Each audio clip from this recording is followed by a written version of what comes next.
If you're considering a license deal for your invention, you'll learn in today's interview how to maximize your chances of getting a deal, but you'll also learn how to make sure you're getting the highest level of royalties.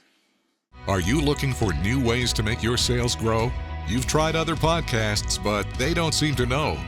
Harvest the growth potential of your product or service as we share stories and strategies that'll make your competitors nervous. Now, here's the host of the Harvest Growth Podcast, John LeClaire. I'm really excited to be talking with John Ellis. He's the founder of RollRanger.store, which is a product we're going to talk about. And also, he has owned a product development company for a very long time and worked with some very big clients.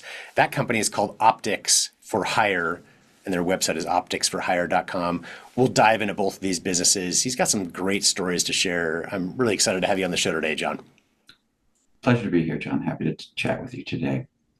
So let's start off by talking about your longer history. You've been doing product development for others for a long time and recently started doing some more of your own in the past several years as well. But for a very long time, you worked with some big companies in Optics for Hire. Can you tell us a little bit about that background, what that company does, and who you've worked with? Yeah, the backstory goes back about 25 years to the late 1990s, early 2000s, and I was working with a team of engineers in Ukraine. And this was sort of the post-Soviet era, and these people had been developing consumer products for the Soviet Union, like CD drives and DVD drives. And they were working with a NASDAQ technology company that was trying to come up with the next great CD, DVD type format. That market moved to Blu-ray and other technologies, and that particular company went bankrupt. But around 2000, when that all happened, I was looking for work and trying to figure out what to do, and realized that a lot of people were starting this sort of outsourcing business model, and people were outsourcing to Ukraine for software. And I realized I knew this amazing team of physicists who had brilliance and skills in the technology I didn't really know much about, which was optics.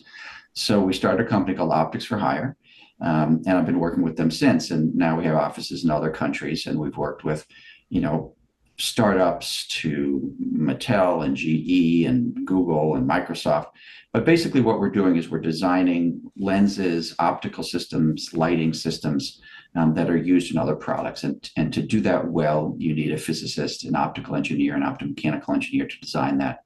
So we're designing these products, prototyping these products, and helping companies produce these products. And so we've been in, so many different kinds of interesting entrepreneurial stories, kind of, just along for the ride, like the launch of the Xbox, the first self-driving cars, optics in the Barbie doll, trying to figure out ways to detect, flu and coronavirus with optical systems, medical devices, thermal imaging, underwater cameras, the light pipe on the Ring doorbell, the Sonos music player, like just dozens of different applications that don't really seem to have anything to do with each other, other than that they use light or collect light. So that's sort of the backstory to Optics for Hire. And then, I think we'll talk about that, more recently I've sort of gotten involved in kind of product development of my own and learning about how to be an inventor and how to launch products myself.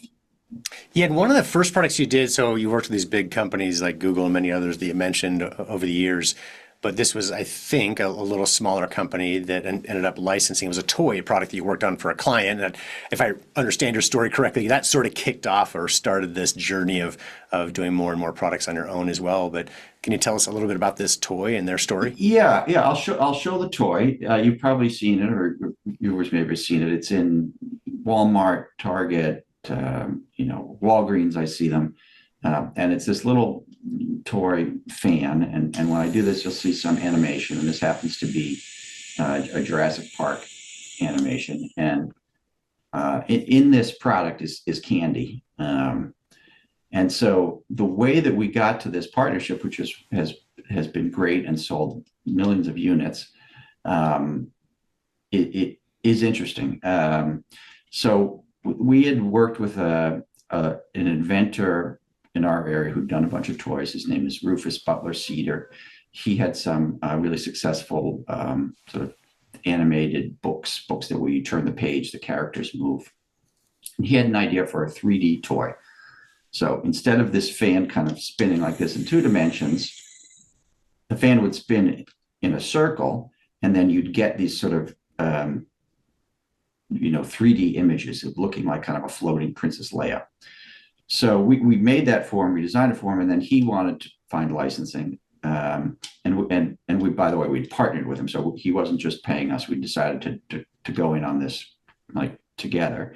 And what we learned was that while people thought that was cool, it was expensive to make. And the toy market is very price focused. Your goal for pricing of a toy is usually to have a retail price of say $20, because that's what someone's going to buy for their kid's friend at a birthday party. And if you're going to be selling at $20, then that implies a manufacturing cost or wholesale cost of $4 or $5 or something like that. So anyhow, that particular version was much too expensive. So then we went to a 2D thing, which looked like this. But the first attempts at licensing really didn't work very well. And that was not because the product was a problem, not because the pricing was a problem, although those are essential if you're going to try to license a product.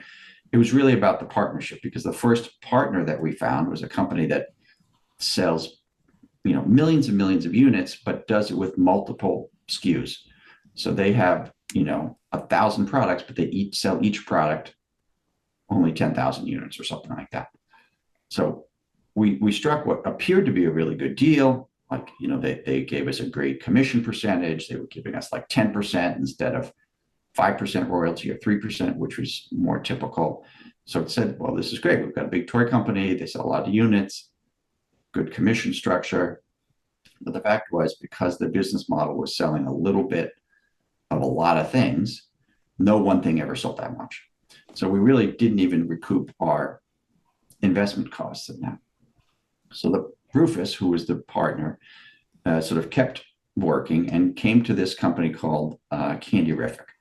So Candyrific is this company that now makes this product, and they have a certain kind of brilliance or genius in the way that they sell. And the first brilliance about this toy company is that they realized you could sell a toy in the candy aisle if you put candy in it. So you didn't have to compete against all the other toys in the store. You only had to compete against being something interesting next to a static Snickers bar, and kids would grab it.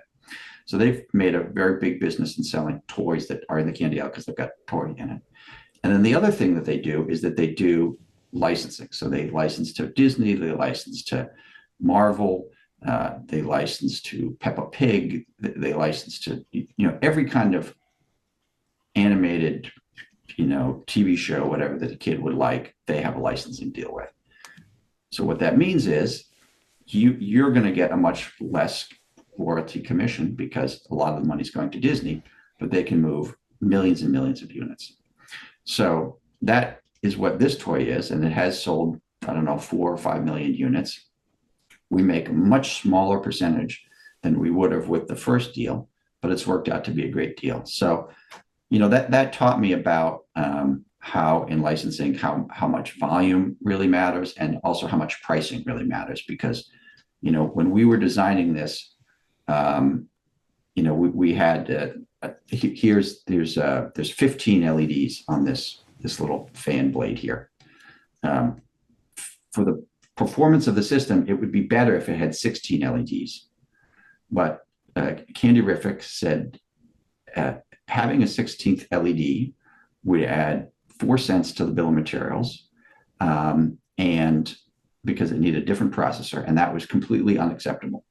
So, to get the volumes they needed to be at a price point. So they were willing to take a hit on performance to save, I think, what in the end, amounted to about 3 cents or something like that. So that was another thing I learned about working with that company. It's a great story, I think, with a lot of learnings, really, any inventors or anybody potentially considering a license deal, whether you've got a brand new product or, one that's around, you're just looking for a partner to help you grow. There's so many different ways to do that. But I love that you focused on volume, because that's missed so often. It's easy to get excited as an inventor thinking, like, as you said, like getting a 10% royalty. Well, that's amazing compared to a 1%, 3%, or whatever that others might be offering. But it's important to I would just add to what you've said, getting to know your licensee, right? So getting to know their goals Exactly. or strategies beforehand. It's hard to do sometimes, right? But taking that time and effort to understand their goals on volume or whatever it might be, making sure they're the right fit for you. The other thing that I don't think ran into necessarily, but we've had some clients over the years that have is sometimes you'll get a licensee that'll sign a deal with you and shelve your product, right? So it Yep. sits on a shelf. And Yep. for various reasons, right? It might be that they do a competitor, it might be just that they get distracted or whatever. So getting details into your agreements up front to avoid that sort of thing or to make sure they hit certain volume metrics can be helpful. But the biggest part is really making sure you're going to be in bed with this licensee for hopefully a long time, and you want to make sure that Yep. they're the right partner, the right fit. So that's a Well, great. I think the key question for an inventor to ask, and the words that I'd wished we had used before, was, asking the partner, what is a home run for you? What is a big hit? Because we asked that question about, 2 years into the partnership with this other partner. And they said, well, a home run is to sell 60,000 units. So that sounds pretty good, I guess. But if you're making, 20 cents or 10 cents or something like that, 60,000 units is $6,000, and that doesn't, cover the cost of your patent. So, understanding what's a hit for them, I think is what the question that I've since asked and wish that I'd asked at that time. That's a great question to ask, and getting some maybe examples of when they've hit those home runs as Yes. well, and Yeah. even talking with other licensors, right? So other inventors that might have done with them. So Yeah. since then, you've moved on to, or just, I guess you're still doing that business, of course, but you Yeah. also are marketing and creating some of your own products as well. So tell us about. We did. So that was sort of an introduction to licensing. And then we came up with some of our own product ideas. And, I've heard a phrase in entrepreneurship circles that, the reason that every business fails is the same, where every startup launches, which is the same, which is people stop working on it. And I think there's some truth to that. So we had an idea for a product that was going to be a device to test whether your hockey skates were sharp or not. I have kids who play a lot of hockey, and when a child falls, you don't know if it's because the skate is dull or because they're not good at skating. And we went as far as to make a product. We made a prototype. We tested it. We brought it to some stores. We looked at different kinds of partners. We figured out what the cost was going to be. We just kept working on it, but just it never was going to. In the end, we found it wasn't going to work. We weren't going to be able to get a price point that we wanted for that product to be successful. So we had to kind of reset and still think about, well, what do we know about sharpness? And is there anything that, in being hockey skate, could translate to another product? And so we sort of moved the product idea to let's figure out whether knives are sharp or not. People have all these kitchen knives. Probably a lot of them are dull. They might have a sharpener, but they don't necessarily know how to use it. If they do use it, they don't know when they're done sharpening, and they don't know when they should sharpen, because the current sort of state of the art is if you're super into knives, you're gonna cut your hair or something, or try to cut a grape, or cut a piece of paper, and if it's tough to go through the paper, then that means that your knife isn't sharp. But most people have no idea. Those are very subjective kinds of measurements. So we had an idea to build a product, which we did, that tells you whether your knife is sharp or dull, and gives you a little light indicator that does that. And that eventually became this one, which is currently sold under the Farberware brand. It's called Smart Sharp. This is a product that we licensed, and then they put together kind of a dual thing with a sharpener, and then this is where the sensor is. And if I put this knife in, so I'm gonna just take. I got a regular knife, and I'm putting it in this device. And when I turn it on, you'll see that it's green because that part of the blade is sharp. And as I move it through, I think it should be dull here. So yeah, so it turns to dull, it's yellow, and it's red. Okay, so I've intentionally left the end of the blade dull. As I pulled it through the system, it was green because that was where it was sharp, and then the indicator light showed it was red at the end. So this is the kind of product that doesn't exist anywhere in the market. And, this was another process of learning, because when we first got this technology working, it was working in the laboratory environment. And we could see it was working because we could see from an oscilloscope the sensor variation between a dome knife and a sharp knife. So we made a little video of our engineer sitting with something that didn't at all look like a product, but had a knife pulling through this device and an oscilloscope screen. This sort of wavy thing, right? So to an engineer, they might understand what that was. We sent the video to a company that we thought we might want to work with. It happened to be Lifetime Brands, which owns Farberware. And they said, well, it's a neat idea, but we're really not interested. It's just not a product, not a good idea. So we said, okay, we kind of built a prototype and made something that looked like a product, looked pretty similar to this. And then we got a little film together of a woman in a kitchen, with knives, chopping vegetables and stuff like that. Something that looked like a commercial. It wasn't fully polished, but it was a really good looking demo with what was now not an engineer sitting next to an oscilloscope, but something that looked like a product and a person using it in something like a video. And we sent the same video to the same people. This is probably about a year later, I don't know, maybe 8 months later. And they said, wow, we love it. Incredible. This is going to be big. And after some time in negotiation, we eventually, came to a licensing deal. So, that really taught me about how important it was to really tell the entire story to a licensing partner, to show them, to take them down the path and show them what is going to look like as a product. And of course, not only that, you have to provide them with information that you've figured out that, they could get this made at a factory for, at a price that would be appealing for retail, a wholesale cost of 4 or 5x less what the retail is. So, it was only after we put all of those components together, this is how much it's going to cost to manufacture, this is what your TV commercial is going to look like, this is what the product's going to look like, that they really, jumped in and bit at the idea.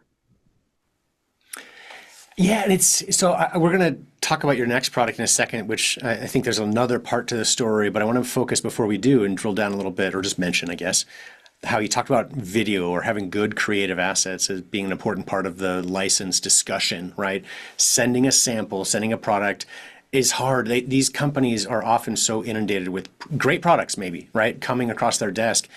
But until they understand how to use it and really what it is, it just ends up being clutter sometimes, right? So finding a way to share that story, and as you mentioned, having good video up front can be a really helpful tool to be able to use. Now, the next product we're going to talk about is your Roll Ranger, and our audience can check it out at rollranger.store, where you're doing a little bit even beyond just sending a video and and information, but you're starting to get the product into market and get some proof behind it as well, which is we've seen a lot. There's been a trend in the industry. We've been doing this a long time as well. 20 plus years of launching products, but also helping people sometimes get license deals, et cetera. And more that proof of concept, the real proof that this is going to sell well, is becoming that much more important. And the nice thing is, I would say it's much easier to do that and less expensive to do that today than it was 10 or 20 years ago as well. So those all help us. But let's talk about the product and kind of your story behind it. So first of all, let's say, for our audience's sake that don't know the Roll Ranger, what is the product? If you could tell us a little bit about it. So, as I talked about, I have these engineers in Ukraine, still work with these people. And so I, with some frequency, find myself trying to pack boxes and, get them to UPS or whatever. And I've got my roll of shipping tape. And as you can see, I now have reading glasses. 20 years ago, I didn't need them. For the last 3 or 4, I did. And, I'm often, doing this, which is, looking at a roll of tape, trying to figure out where that edge is, getting annoyed, thinking of all the other things I should be doing, and then maybe finding the edge of the roll of tape and then, shredding it or whatever. So, I talked with these engineers who are the same people I've worked with since the start of the company. And I said, do you have some ideas for how we can make a tool to figure this out? I had some ideas, but their ideas were better. And we eventually came up with this tool that we call the Roll Ranger, which has a scraper, and then there's a little pin here, kind of like a phonograph pin. And as the pin is engaged, this light comes on, right?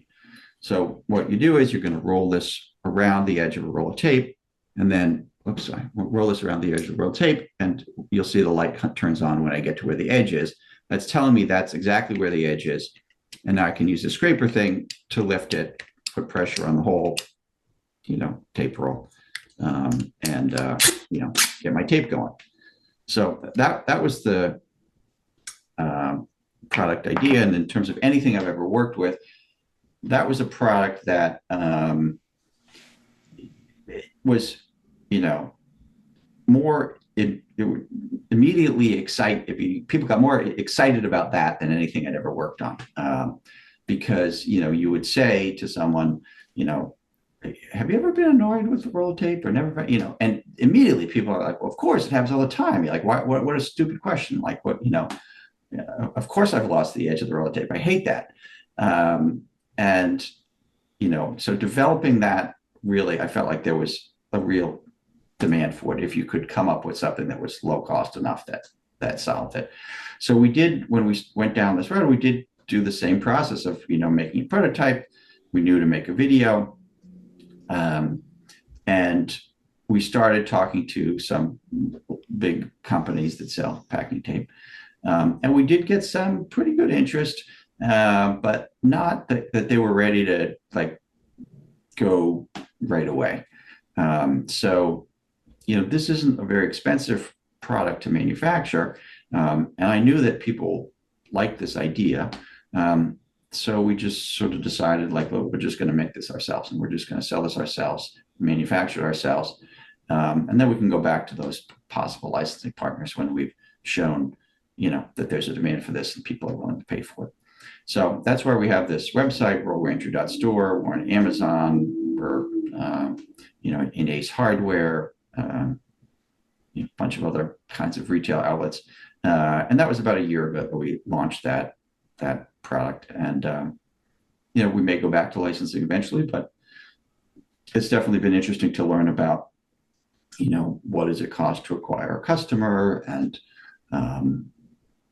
how to sell it, what are the right channels, and, other things that you don't necessarily think about. And, I'd like your feedback on this in terms of product launch, but, this is something that only became sort of obvious to me later, which is if you launch a product, and, your price in, say, 10,000 units is going to be, say, $2 or something like that. But your price in 500 units, which is going to be the order that you start with because you want to test the market, is going to be $5.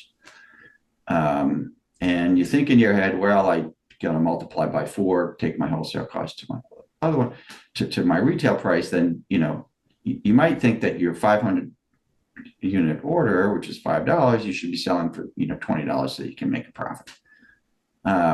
And I was kind of thinking along those lines, and then I had conversations with other people who launch products, and I realized that's wrong, because you can go out to the market, and if you have a price point that's not right and not where you're going to be, and you spend money in marketing and it succeeds or fails, you really don't learn anything. You didn't learn that whether the product was successful or not, because you were selling for $25, and the proper retail price for that is $9.99. So when you're launching, if you're doing this, small test of 1,000 units, 500 units, whatever it is, expect to lose money. Expect to break even. Maybe on the cost, let alone all the tooling and all the other stuff, because you want to test it at the price point that people are eventually going to buy it at. And I don't know if you've run into that, but that was something I was. No, I'm glad you brought that up. It's we've come across that many times. I don't know if we've discussed it on the podcast or not, but over the years launching so many products, it's always the temptation, I got to make money on this first run. But the first production run is almost always significantly more expensive, right? It could be 2x or 3x sometimes, right?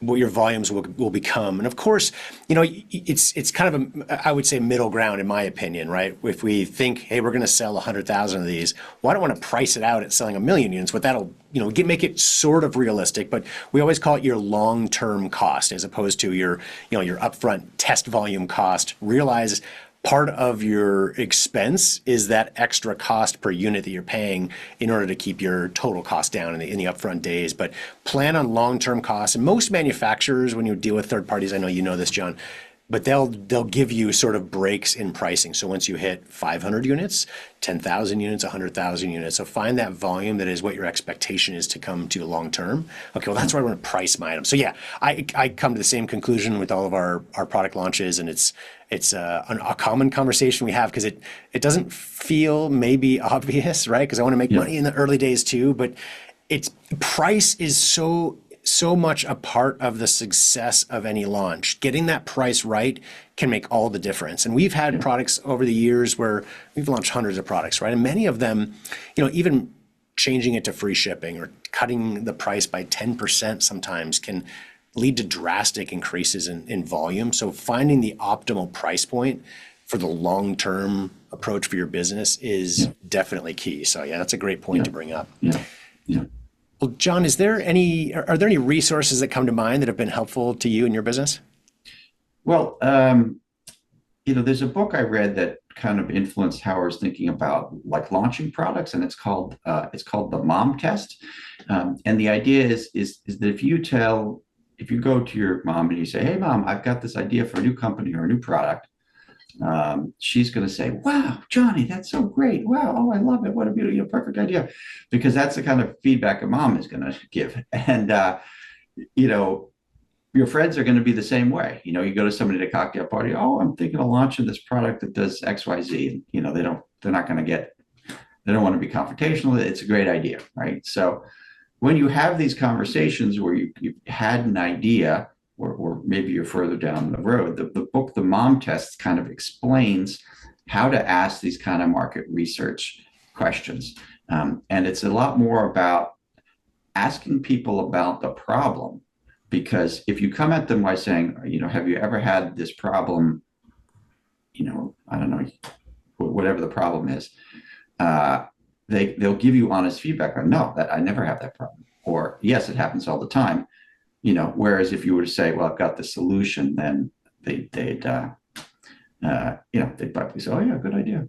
But and then you could ask them the same kind of questions of like, okay, you say you've had that problem. Would you spend $50 to solve it?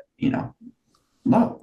That's I spend $2. So but asking questions in a way that you don't bias the information you get back, and it's a book called The Mom Test, and explains it much better than I did, but it's a quick read, and I think it's worth it for anyone thinking about launching a product or an entrepreneur. Thank you. And I think you did a great job really summarizing it. As we discussed before this interview, I had not heard of that book, but I love the principle. It makes total sense. I'm going to go out and download it and listen to it.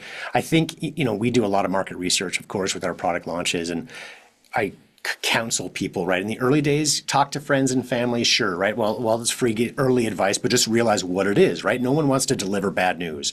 No one that a friend, family member is not going to give you, especially your mom, right? But anybody really, they don't want to tell you have a bad idea. So if you can separate the emotion from it or separate your connection from it, as you suggested, there's a lot of ways to do that potentially, and just making it seem like, hey, it's not my business idea. I came across this thing. What do you think of the idea or whatever? Yeah. Or finding that, the ultimate problem or solution. But it's a great point as you're initially vetting an idea and a concept.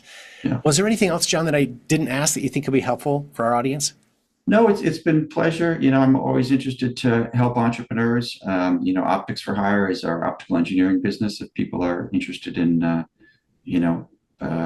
in that area. And, I also encourage people to just, get involved in the inventor community. There's great inventor clubs around. We have a good one here in the New England area. Happy to help in any way I can. Well, thank you. And thanks for taking the time today. I really enjoyed this interview. I do want to encourage our audience, go check out, you can see a couple of John's websites, opticsforhire.com .com is his business where they help companies and people develop products in the optics field, et cetera, lighting, et cetera. You'll find a lot more information on that website there. And of course, the last product we just talked about, Roll Ranger, rollranger.store. I have to say, this is what I initially met you on. I love this product concept. It really, because, I always talk about the best products are those that are solving problems that people are aware they have, right? And man, this is one that every time, if you use tape, like the clear plastic packing tape, for those who are listening, didn't see the product he held up, but man, every time you use that, it's a nightmare. And you use it, you rip off one, like, oh, I lost it again. It's such a problem that everybody's been through. You can see it. Solving that in a simple way is genius. So that's, I'm glad we're able to share that. Check out, again, our audience, please go check out rollranger.store. You can find these in our show notes as always. But John, thanks again for your time today. Thank you, John. It's been a pleasure. Did you know you can meet with a member of my team absolutely free for a 30-minute strategy consultation? We've launched and grown hundreds of products since 2007 and learned some of our strategies while growing OxyClean back in the Billy Mays days. We're here to help, so please go to harvestgrowth.com and set up a call if you'd like to discuss further.